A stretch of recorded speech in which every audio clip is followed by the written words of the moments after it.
Scott and his younger sister were last seen during the evening hours of September 4th, 1978. They were at the Good Time Charlie's Bar Restaurant in Sterling, Alaska, until approximately 10 o'clock. They were taken home by the mother and the aunt. They played next door to to the Lupton family to 11:45 p.m. and they returned home. After the mom and the aunt dropped the kids off, they went back to the bar, leaving the kids unattended to, like I said, play next door and then attend to themselves.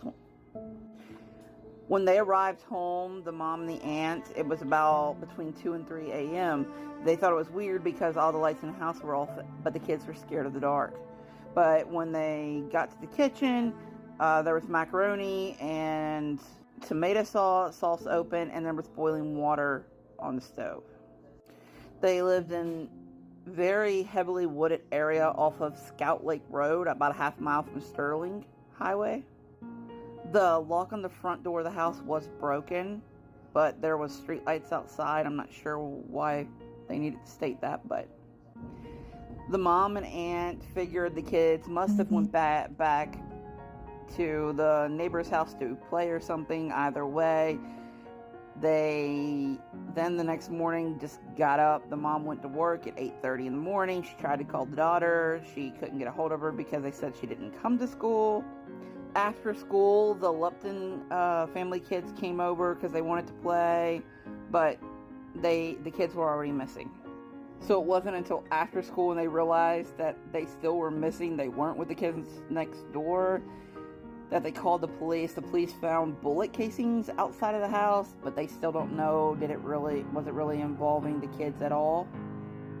Although I don't know the date, the mom did move back to Illinois where Scott's father lived.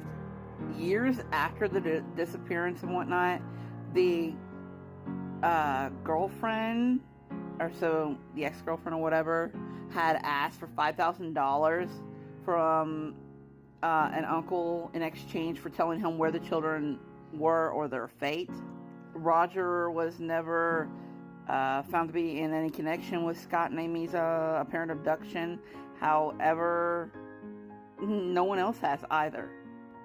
Just my 2 cents here, and I'd like to know in the comments, what do you think? But why did Margaret and Kathy decide that it'd be a good idea to leave the kids home alone on a school night? 2, why the long lapse in time before they even realized the kids were missing? Why did Scott's father's girlfriend